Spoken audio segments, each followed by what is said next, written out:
This red table for me, just all the stuff that's going on in the press. I felt like it was important to come to the table to really clear the air. Somebody made a statement for me.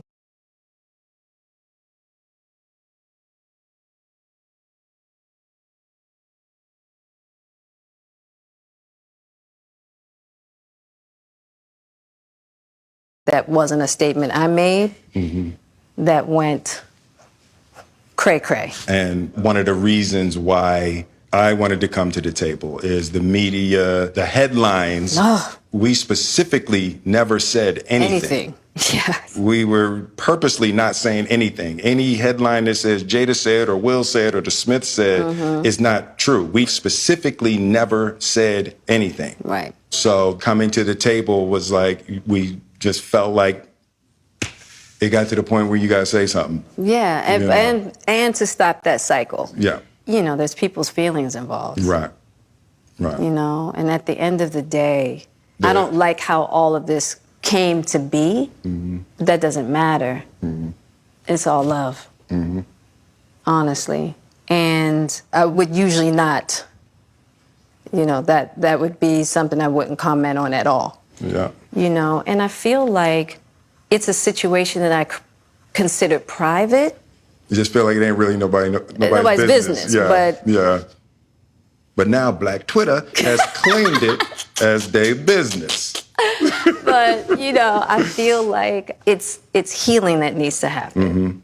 And I know there's a lot of stuff going on in the world right now. Yeah. Even though this is minuscule, I do feel like it's these kinds of things that create the world that we're in. And the idea of not communicating, not talking about it, not clearing the air, and just being as transparent. Just being transparent. And I'm here with you. Yeah, I thank you for that, because you've been on a hell of a journey with me. So that's what we're going to start with. This is a very personal journey that became very public. Yes, absolutely. For whatever reason. So what happened, Jada? Okay, so let's start with, I guess about 4.5 years ago. Yeah. I think it was about 4 years ago. Started a friendship with August.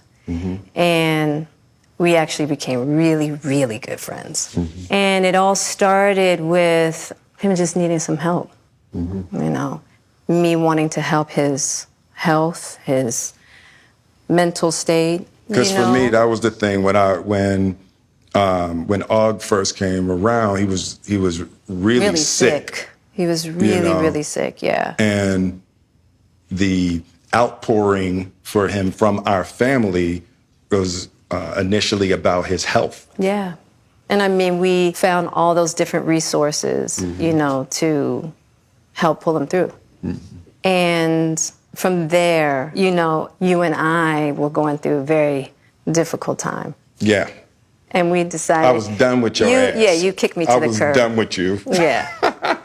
Marriages have that, though. Yeah, Marriages have that. Yeah, we basically, we broke up. We decided that we were going to separate for a period of time, and you go figure out how to make yourself happy, and I'll figure out how to make myself happy. Well, at that particular point in time, it was indefinite. Yeah, I really felt like we could be over.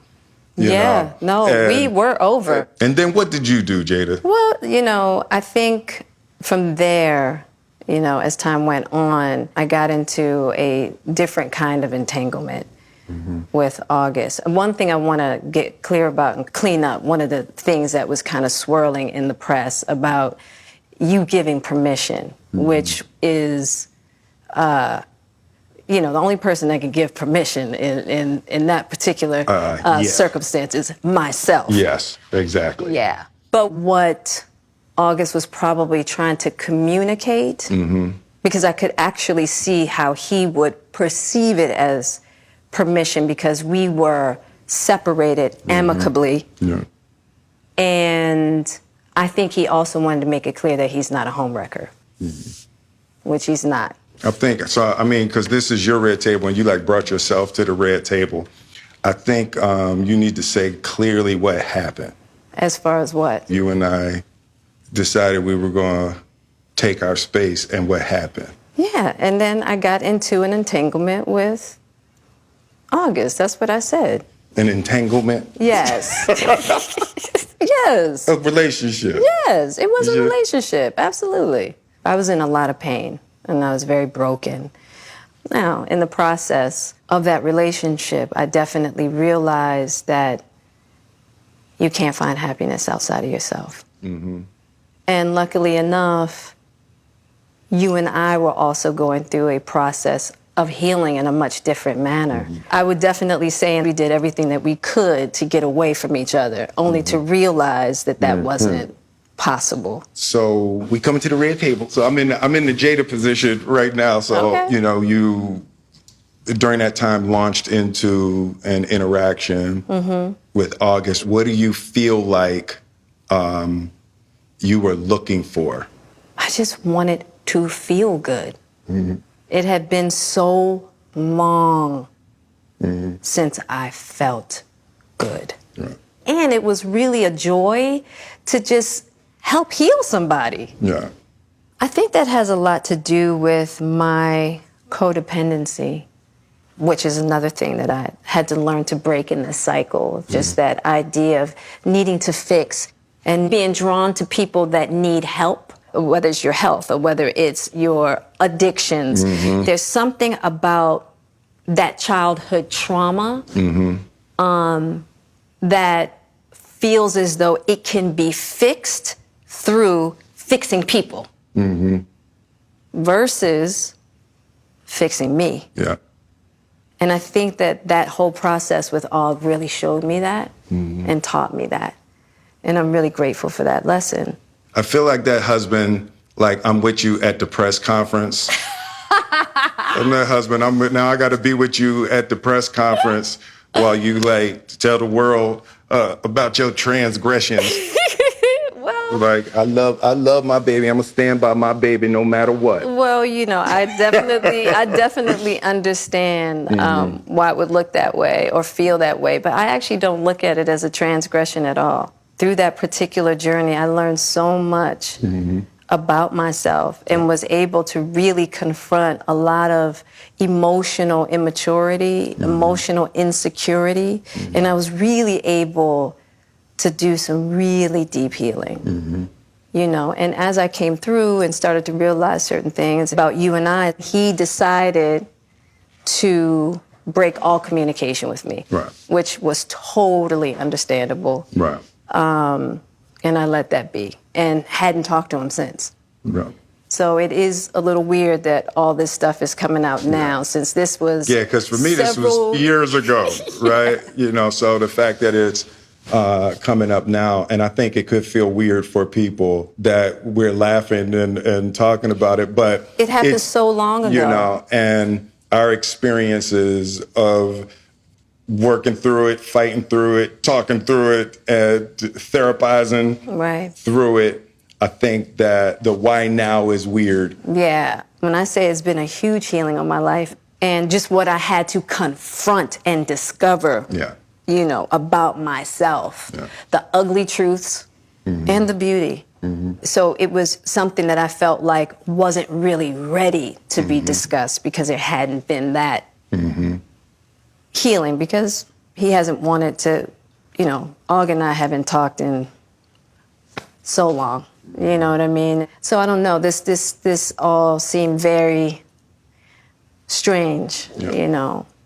But I'm grateful for the journey that you and I have had together. Because I feel like there are a lot of couples that go through those periods. Yeah. And a lot of couples that have to separate and think it's over. And, you know, the one thing I'll say about you and I is that there's never been secrets. Right. We came together young, and we were both broken in our own ways, and to be able to make mistakes without the fear of losing your family is so critical. Yeah. It's the idea of any relationship and trying to get to deeper understanding of love is going to be forged in fire. Yeah. There's no way around it. Yeah. And I think that one of the things that I'm deeply grateful in this whole process between you and I is that we have really gotten to that new place Yes. of unconditional love. Because I wasn't sure I was ever going to speak to you again. I know. Yeah, like the fact that I'm speaking to you again is a miracle. I would agree. I would agree. No, but it ain't for the weak at heart. There's just certain things that you have to go through, and it's like. And I wish, I wish that wasn't the case. I do. I wish that wasn't the case. I sure wish it could be all magic and miracles. Yeah. You got to go through some to get the answers. Mm-hmm.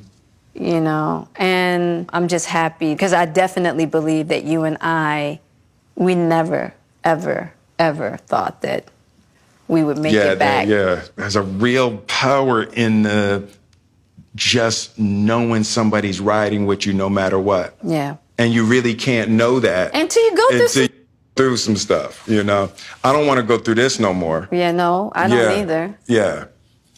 I'm going to get you back first, and then... You're going to get me back. I think you got me back.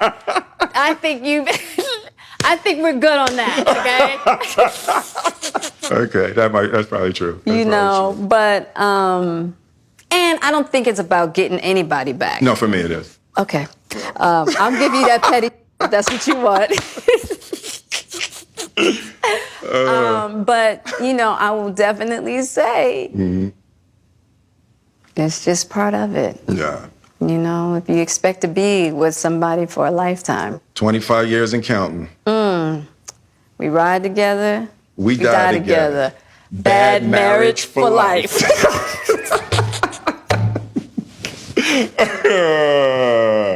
That's terrible. It's the truth. It's the truth. But yeah, it's just part of the journey. I told you the first year we were married. What'd you tell me? That I can love you through anything. And I didn't believe you. Yeah. If somebody looked through a crystal ball and said, this, and this is going to happen, I'd be like, no way. Yeah. You thought I was that I didn't have the girth that it was going to take to ride with you through. Yeah. I didn't know if you would be willing to find the deep capacity to love me. Yeah. How am I doing? You're doing great. Mm-hmm. All right. Yeah. You're awesome.